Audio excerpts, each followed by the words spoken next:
Whitehall 1212, quickly. This is Scotland Yard.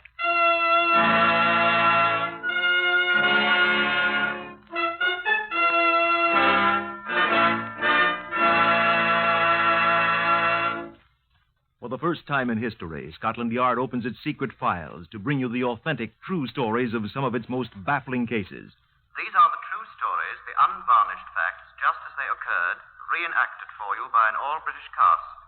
Only the names of the participants have, for obvious reasons, been changed. The stories are presented with the full cooperation of Scotland Yard.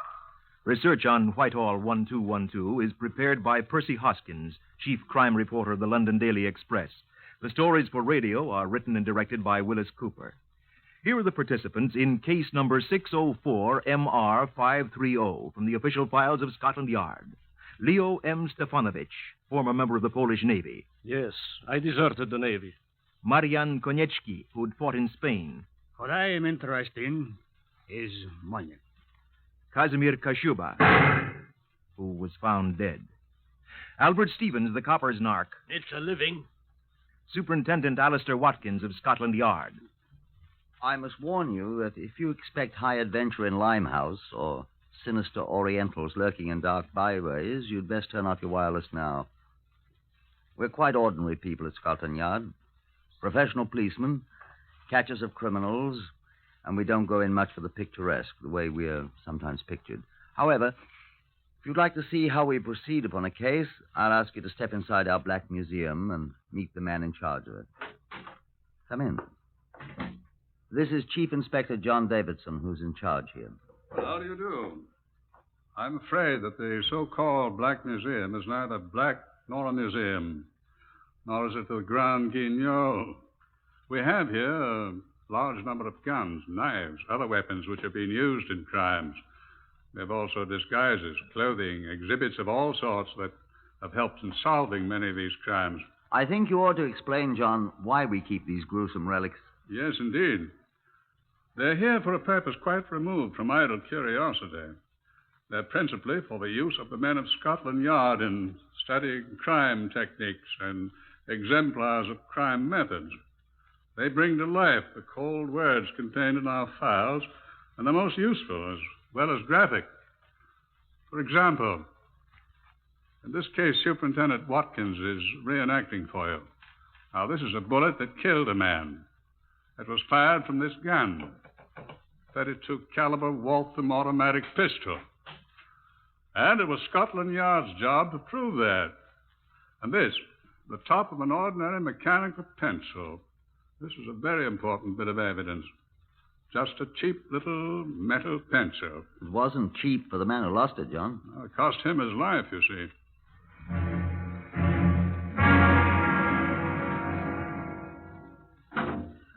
We were standing in the corner of a saloon bar in Whitechapel talking.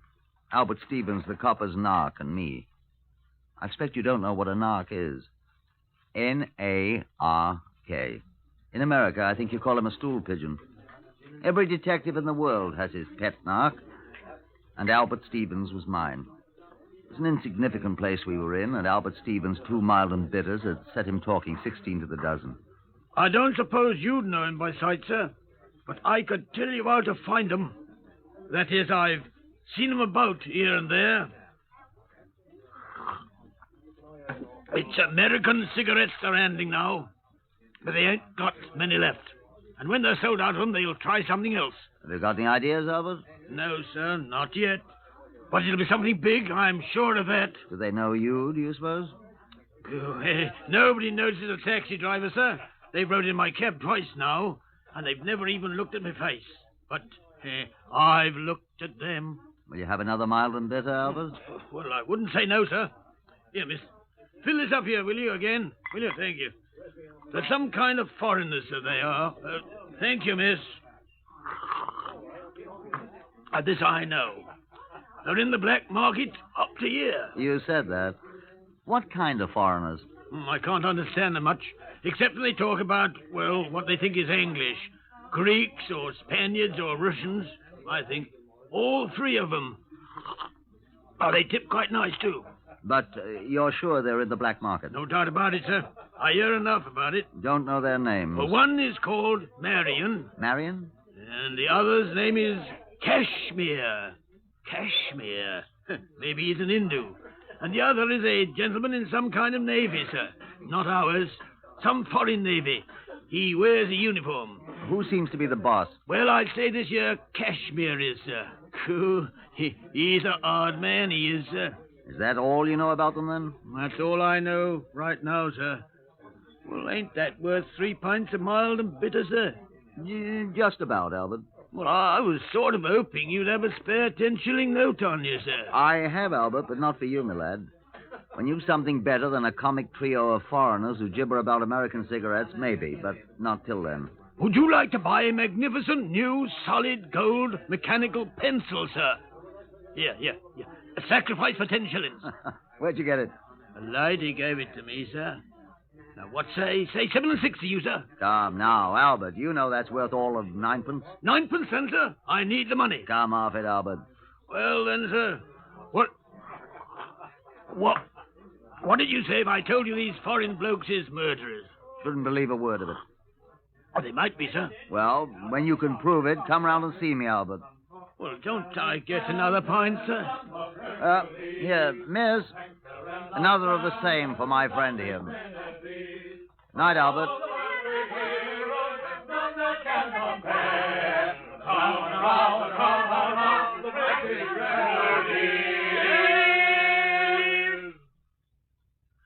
Scotland Yard next morning, I walked leisurely down the long corridor on the second floor that leads to my office. A voice hailed me as I opened the door to my office, and I looked back. It was Detective Sergeant Llewellyn, a Welshman who'd been a constable at the Wardour Street Police Station when I was a sergeant. Here was a welcome face. David, I said, I've not seen you in 6 months. Longer than that, indeed, Superintendent. It's 10 months, and I'm very glad to be seeing you. Where have you been? To the Army all this time, sir. I was seconded to MI5. Yes, I heard that. It was tiresome work, but now I'm back, thanks indeed to the Lord. Taking a well-earned rest, I expect. Oh, indeed, to goodness, no. There's no rest for the wicked. I'm on a case already. Can we have dinner this evening, then? I'm not so sure, sir. What have they given you? Oh, a murder. Good bloody one? I've just seen the man. He's bloody enough, indeed. They found him shot to death in his car early this morning. Where? Chepstow Place, Notting Hill. The constable who found him in his car, parked beside the curb, thought he was taken with drink and sound asleep. But it was a .32 caliber bullet in the back of his neck and out the front of his head. Very gory. Know who he was? A foreigner, it seems, with the name of Casmere Kasuba. Oh. Whatever's the matter, then? Do you know him? Come on in my room here. I don't know the chap, but I have an idea I know someone who does. Well, indeed, to goodness. Come on in while I telephone. I've got his number in my book here. At least a number where I can reach him. Ah, here it is.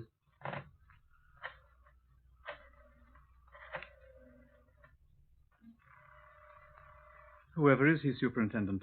Chap named Albert Stevens on Lark. Talking to him just last night. Mentioned a chap named Kashmir, he called him. Foreigner. Just might be. Now, where is the beggar?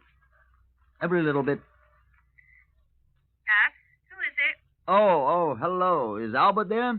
Albert Stevens? He hasn't been home since yesterday morning. Who wants him? When he comes in, tell him to telephone Watkins. Watkins, got that? Hoskins? Watkins. Watkins. He knows me. What do you want? Just tell him to call me, that's all. Does he know where to call? Yes, it's very important. Do you understand? He ain't come home since yesterday morning. All right, have him telephone me at once. You needn't shout at me, Mr. Bloodywell Watkins. Goodbye. Not there. No, telephone me. I say, where can I reach you? Oh, I've got all this report on the man to write up, for goodness sake. I'll be in my office till noon. Oh, he'll telephone me before that, I'm sure. Well, I must be going, sir. Oh, I'm sorry I couldn't reach him just now. But I'll be in touch with you as soon as I hear from him. I'll be very grateful to you, sir. It was good seeing you again. Been a long time, Llewellyn. Well, goodbye. So long. So long, old chap. Oh, you dropped something. Eh? Where? There on the floor beside your right foot. Oh, mustn't lose this. What is it? Found it in the car with the dead man. Huh? A top off a cheap mechanical pencil. Let's see it. Do you mind? Not at all. Don't have to be careful of fingerprints. They've had it in the laboratory.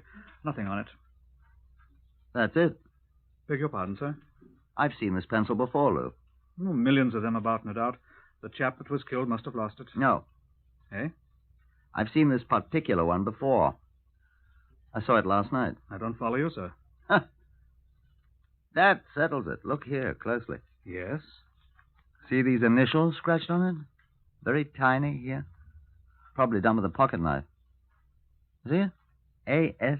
By crikey, A.S., that's what they are. Whose do you suppose? He offered to sell it to me last night. Who? Albert Stevens, the copper's narc. I was just trying to telephone. Goodness sake.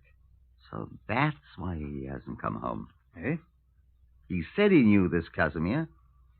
He said Casmere had money, and money was what he needed. Well, Casmere was robbed, we know that. But I never knew a copper's narc to have the courage to commit murder, sir. Why, I bought him the courage, old boy. 4 pints of mild and bitter. Suppose that makes me an accessory to murder?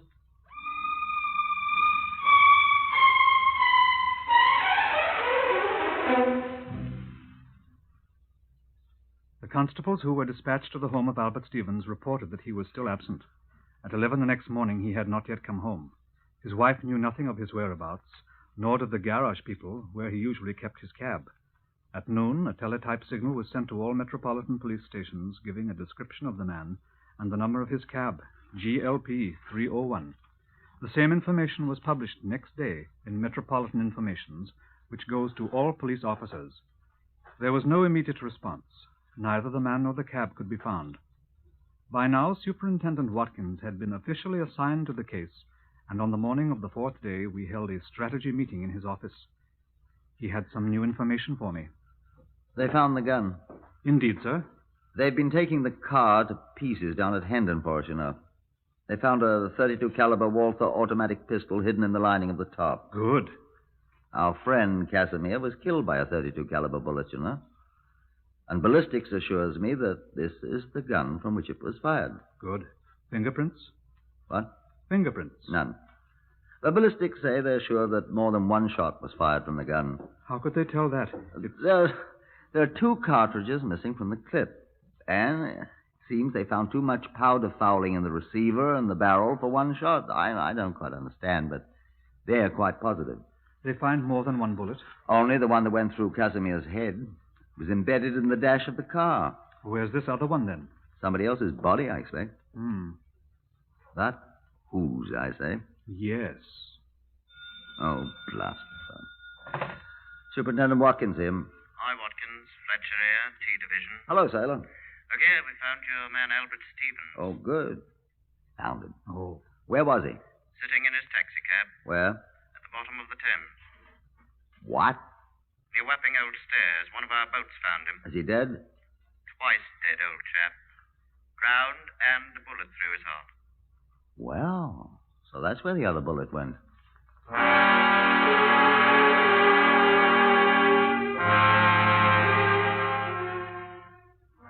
I admit I'd more or less dropped a brick in pinning all my hopes of a quick solution of the case on Albert Stevens. Llewellyn and I moved at once to realign our strategy. This was our estimate of the situation. It is possible that Stevens did murder Casmere, of course. Possible, but not probable. The forensic laboratory people, the ballistics people, say that the bullet they found in Stevens' body was fired from the same gun that killed Casmere. The .32 Walther automatic they found in the car. But then, who killed who? I suspect that since the gun was found in the car with Casmere, he was the last one shot, wouldn't you? Well, then, of course, Stevens couldn't have killed him. Right. Stevens must have been dead and at the bottom of the Thames when Casmere was shot. Then who killed Casmere? Obviously not Stevens. The forensic laboratory can tell us who died first, I hope. We know. How? The gun. It was with Casmere, remember? Unless someone shot him, then took the gun and killed Stevens with it, pushed him into the Thames, and then brought the gun back. Sounds silly. Indeed. Then who shot Casmere? One of Stevens' friends might have if he knew Casmere killed Stevens. Revenge. How do we know Casmere shot Stevens? Well, Besides, Stevens didn't have any friends. Except me. I don't think I did it. His wife, perhaps? Yeah. Perhaps. Well, besides, how could she get that gun? No friends. None I know of. I knew Albert rather well. Ha. What? Casmere had friends, though. Albert told me about them. Who? A man named, woman's name, Marion. I don't know her. Him. And a man who wears a foreign Navy uniform. Polish? Casmere was Polish. And a deserter. I suspect our man's a deserter, too. They were all mixed up in the black market, Albert said. What sort of black market, sir? Oh, all sorts, it appears. Why should they kill Casmere? Or Albert Stevens? Well, Albert, that's simple. They found out he was an informer, a narc. Why Casmere? Oh, people had been murdered for money before. Perhaps Casmere was cheating them. He was apparently the boss. Well, a crook who cheats a fellow crook is asking for it. Let's get on to Marion and the Navy officer. All we have to do is find them.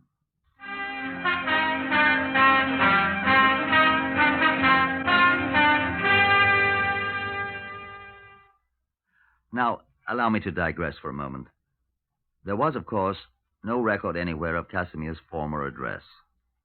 We put people on that at once, suspecting that Marion and the Navy officer might live close to Casimere's home. But another day dragged by without tangible result. I was sitting gloomily in my office, trying to think of a more tenable theory than the one we had tentatively adopted. Oh, blast the phone. Yes, Watkins here. Delighted to see you, sir.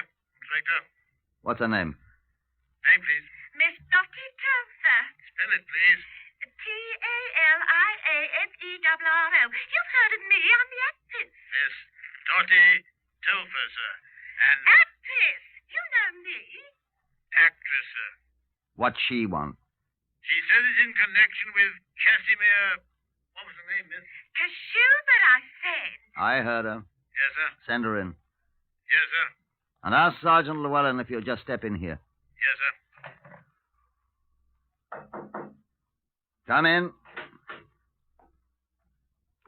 Good afternoon, madam. Are you Superintendent Watkins? I am. Sit down, madam. I thank you. You said you knew something about Casmere Kashuba. Yeah, I saw in the Express that he's dead. Extremely. And good enough for him, I'd say. You knew him? Yes, he was a crook. I'm afraid you're rather late in telling us that, madam. Well, I mean to say, What sort of dealings did you have with him? I never had any. Well, I mean, he cheated me, and now he's dead. How am I going to get back the £17 I gave him? That's what I want to know. Why did you give him £17? Oh, excuse me, sir. Come on in, Llewellyn. This is Miss Dottie... Telfer. I'm a music hall star at the Shepherd's Bush Empire. How do you do, madam? Sit down, Llewellyn. Seems Miss Telfer has given Casmere £17. Whatever for, miss?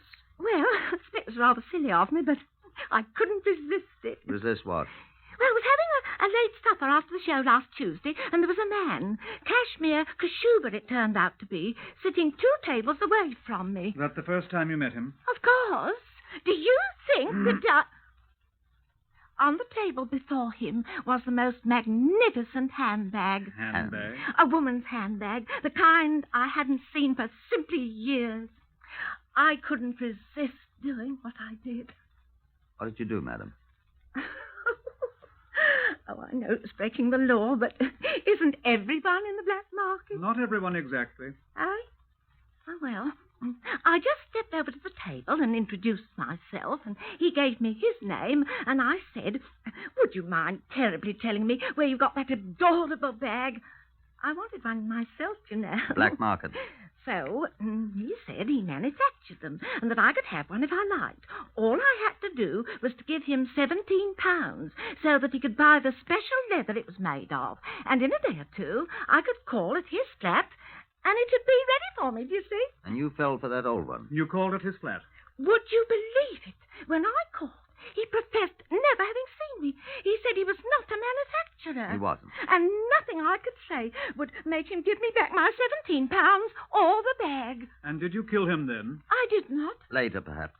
I never killed anyone in my life. I'm a law-abiding... Will you give us the address, my dear law-abiding young woman? Oh, it's in Maida Vale somewhere. I think I have it here, in my shabby old handbag. Thank you very much, Miss... Telfer. An actress, I think you said, yes. Well, that'll be all, Miss Telfer, and thank you very much. Come along, Llewellyn. Yes, but how am I going to get my £17 back? The man's dead You're now. not going to get it back, Miss Telfer. What? You're very fortunate. The black market's cost you only £17. It cost Casmere's life. Ready, Llewellyn? Within 20 minutes, a Scotland Yard car dropped us at the address in Maida Vale Miss Telfer, actress, had supplied us. We interviewed the proprietor of that dismal place, a cross-eyed young man in an unusually dirty waistcoat in the red Mingus tartan. His name, he informed us, was Ian Kalbfleisch, and he had a cold. No, he ain't here. We're quite aware of that, my good man. He's dead. Did you murder him? No. Are you in the black market, too? No. May we see his room? Tain't his anymore. Whose is it, then?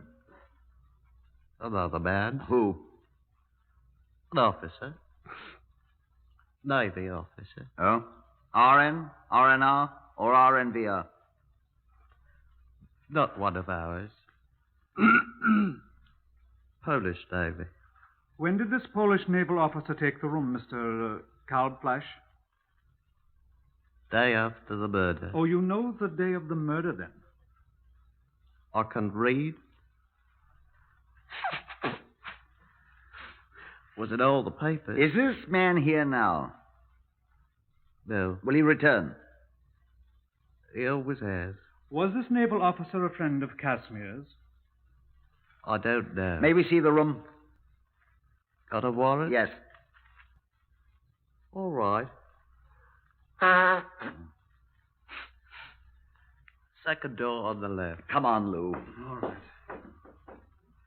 It's unlocked. Come on. No, leave the door open, Lou. Our friend with a runny nose might just warn him that we're here. Right. I'll keep watch. While Llewellyn kept watch from the open door, I made a quick search of the place. I found nothing at all of any apparent importance until I went through the pockets of the navy greatcoat in the closet. I was about to exhibit my findings to Llewellyn when he hissed sharply at me from the doorway. What's up? Chap coming in, wearing a navy uniform. People in your room, Commander. Who are they? Police. Scotland Yard. What do they want? If you'll come in, Commander, we'll be glad to tell you. Who are you? Sergeant Llewellyn of Scotland Yard. I think you'd best come in, sir.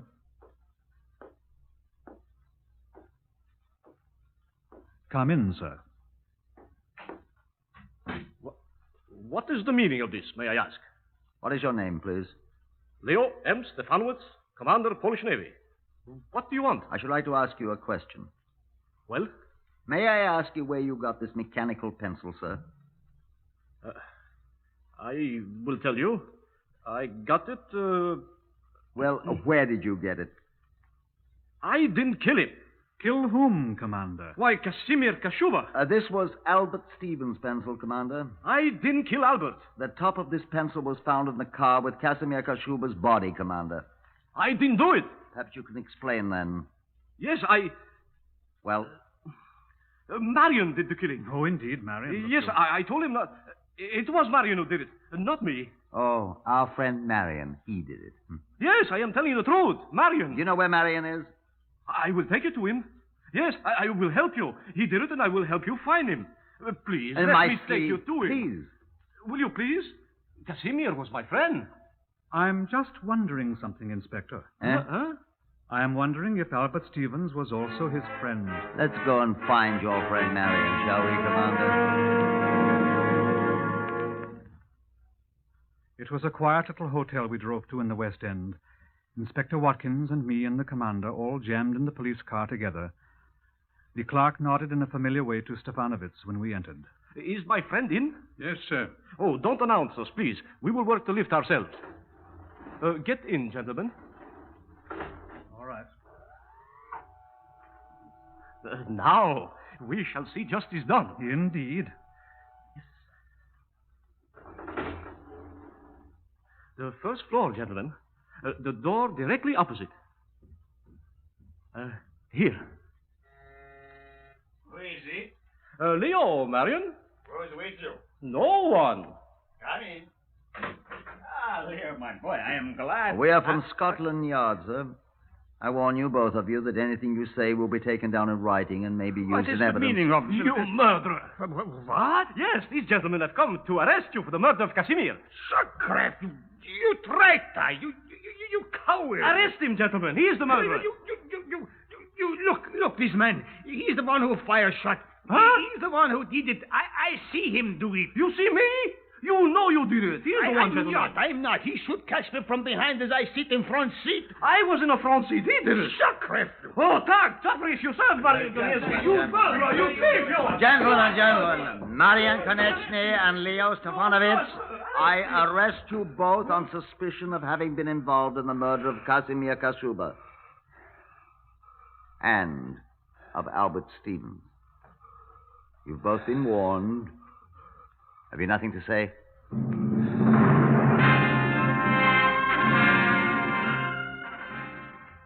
At the trial, the two men admitted all the details of the two murders. Albert Stevens, it seems, had talked too much about his relations with the police, and someone in a moment of rage had shot him, and his cab had been dumped into the Thames. Walking away from there together, they'd stolen a motor car. Casmere Kashuba, who had been drinking heavily, twitted his companions about the new hold he had on them as murderers. He boasted that he'd had no part in the crime, and one of the two men had shot him in the back of the neck with a Walther automatic pistol. Each man blamed the other. The jury took 25 minutes to decide who was guilty. Mr. Justice McConaughey placed the black cap on his head. Marian Konechny, Leo Stefanovich, the jury have found you and each of you guilty of the murder of Casmere Kashuba.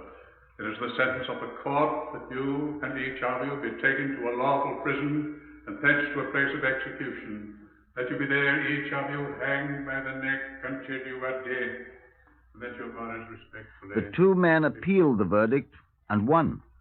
They were immediately tried for the murder of Albert Stevens and again heard the fatal words, that you there, each of you, be hanged by the neck until you are dead. The latter sentence was carried out.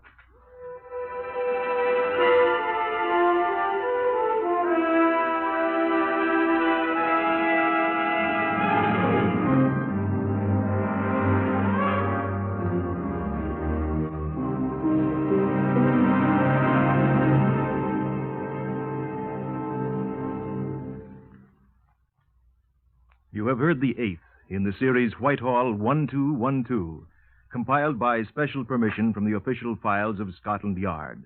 Only the names have been changed. Otherwise, the story is true. Research for Whitehall 1212 is prepared by Percy Hoskins of the London Daily Express, and the stories for radio are written and directed by Wyllis Cooper and produced by Jack Goldstein and Collie Small.